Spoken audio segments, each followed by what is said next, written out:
কি খবৰে আপোনালোকৰ গাইছ মোৰ কিন্তু হাইফাই কাৰণ কিয় মই যাব আছোঁ মামাৰ ঘৰত তাকে নানি নিবৰ কাৰণে ৰখি আছে মই ভাবিলোঁ আপোনালোকক দেখাই দিওঁ মই এইযোৰ কাপোৰ লৈছিলোঁ মিছ'ৰ পৰা মানে অনলাইন লৈছিলোঁ ভাল লাগিছে না কাপোৰযোৰা কিন্তু মোৰ কিন্তু বহুত ভাল লাগিছে আৰু এইযোৰ কাপোৰ বহুতে অনলাইন পৰা লৈছে মানে মিছ'ৰ পৰা লৈছিলোঁ তাকে ইয়া নানি নিয়াৰ কাৰণে ৰখি আছে নানি 2 দিন আগতে আহি কেনে আমাক নিয়াৰ কাৰণে ৰখি আছে বেছে নেকি আমাক কওক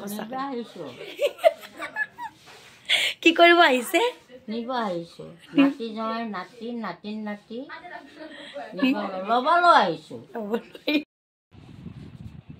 মজা মজা মজা মজা মজা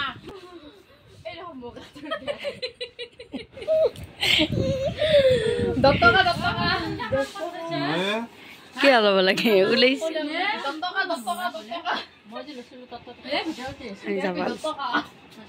ঘৰৰ পৰা এনেকৈ হাঁহি ধেমালি কৰি ওলালোঁ ভণ্টিক থৈ আহিলোঁ ভণ্টি যিটোকে পৰহি দিনা আছিল তাৰপিছত এয়া চাংচাৰি চকত ৰ'লোঁ যাতে মিঠাই চিঠাই বিস্কুট চিস্কুট ল'বৰ কাৰণে এইখন হ'ল গোলাপৰ হোটেল চবেই চিনি পায় হয় নাই তাৰপিছত এনেকৈ হাজবেণ্ডে লৈ আছে তাৰপিছত মই এনেকৈ ল'লোঁ মিঠাই ল'লোঁ বিস্কুট ল'লোঁ ভুজিয়া ল'লোঁ এনেকৈ মানে কিবা কিবি ল'লোঁ আৰু লৈ কিনে এয়া আহি আছোঁ চাব পাৰে দেখাই দিলোঁ হোটেলখন তাৰপিছত মাহীহঁতৰ ঘৰৰ পৰা আহি পাই গ'লোঁ এয়া মাহীৰ ছোৱালীটোৱে হাঁহি আছে ভিডিঅ' কৰাৰ কাৰণে মাহী ঠাণ্ডা পানী দি আছে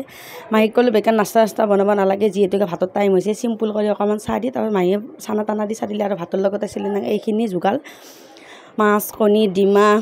তাৰপিছত ব্ৰইলাৰৰ মাংস এনেকৈ দিলা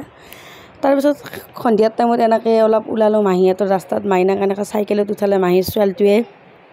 তাৰপিছত আজি মোৰ ব্লগটো এইখিনি আছিল ভাল লাগিলে আপোনালোকে লাইক কৰিব শ্বেয়াৰ কৰিব কমেণ্ট কৰিব বাই বাই